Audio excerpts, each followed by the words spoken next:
बागेश्वर जनपद में मुख्य चिकित्सा अधिकारी बागेश्वर डॉक्टर बीडी जोशी द्वारा अवगत कराया गया है कि जनपद में आज कोरोना वायरस संक्रमण की जांच हेतु 211 लोगों के सैंपल भेजे गए हैं।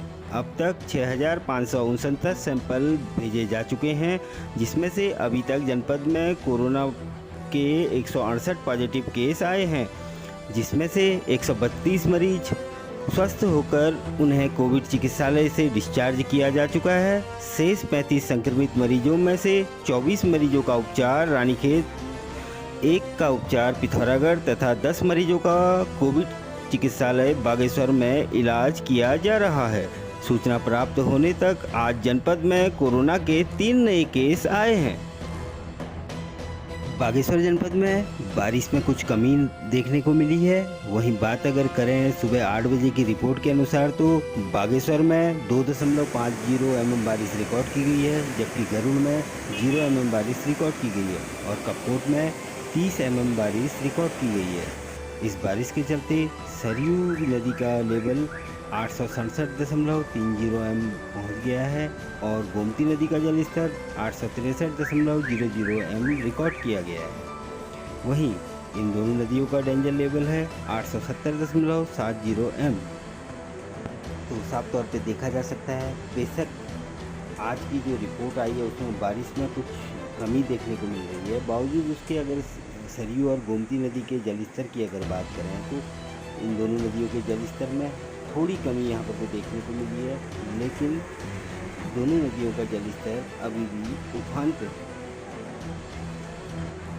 वहीं मानसून सीजन की इस बारिश के चलते कई सड़कें भी प्रभावित हुई है, जिनमें मुख्य रूप से कपकोट सामा तेजम मोटरमार्ग, सनगाड़ वास्ती मोटरमार्ग, सामा लीती मोटरमार्ग, कांडा सनगाड़ मोटरमार्ग, बागेश्वर दफौट मोटरमार्ग, खरलेक बरनार मोटरमार्ग, पोथिंग मोटरमार्ग, रिखाड़ी वाछम मोटरमार्ग, सामा नाकुरिन मोटरमार्ग, हरसिला पुटकुनी मोटरमार्ग, सामा लीती गोगिना मोटरमार्ग, फरसाली मोटरमार्ग, बघर मोटरमार्ग समेत कई मोटरमार्ग इस बारिश के चलते प्रभावित हुए हैं। कई मोटरमार्ग बंद हैं और कई मोटरमार्गों को खोल लिया गया है।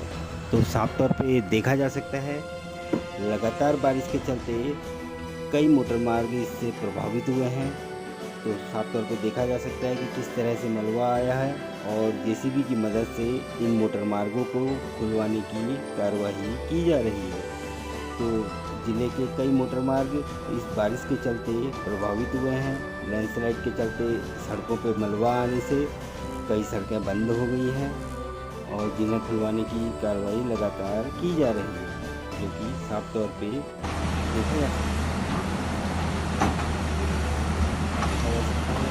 इस तरह से ट्रीटमेंट के जरिए इस मोटरमार्ग को खुलवाया जा रहा है और ये लगातार प्रयास किए जा रहे हैं, क्योंकि बारिश के चलते लैंडस्लाइड आने से पूरा मलबा सड़क पर इकट्ठा हो गया है, जिसके चलते ये मोटरमार्ग बंद हो गया था। इसे खोलने के लिए जिला प्रशासन द्वारा वर्तमान यंत्र को लगाए गए हैं और लगातार जिले के मोटरमार्गों को खुलवाने का प्रयास जिला प्रशासन द्वारा किया जा रहा है, जो कि तस्वीरों में साफ तौर पर देखा जा सकता है।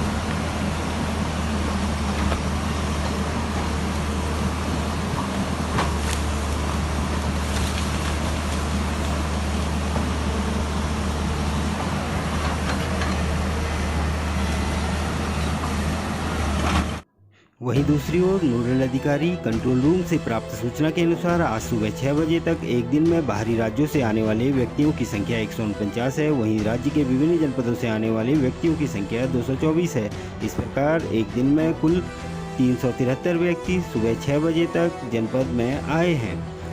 अब जनपद में 45,496 प्रवासी आ चुके हैं, जिसमें से बाहरी राज्यों से आने वाले प्रवासियों की संख्या 24,994 है तथा राज्य के विभिन्न जनपदों से आने वाले प्रवासियों की संख्या 20,502 है, जिसमें से 42,172 व्यक्तियों द्वारा 14 दिनों की क्वारंटीन अवधि पूर्ण कर ली गई है तथा शेष कुल 3,324 अलग अलग क्वारंटीन सेंटरों में क्वारंटीन किए गए हैं। वहीं दूसरी ओर कौसानी में कल शाम साल फैक्ट्री के पास विद्युत लाइन पर पेड़ गिर जाने से विद्युत लाइन को नुकसान हुआ है।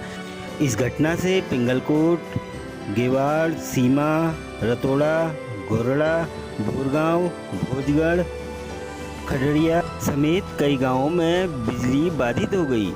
वहीं बीती रात को ही गरुड़ ब्लॉक में बिजली की लाइन में भी पेड़ गिरने से लाइन ध्वस्त हो गई थी, जिससे चितरोइया, डंडाखाल, मुंगराऊ समेत 4 गांवों में बिजली बाधित हो गई।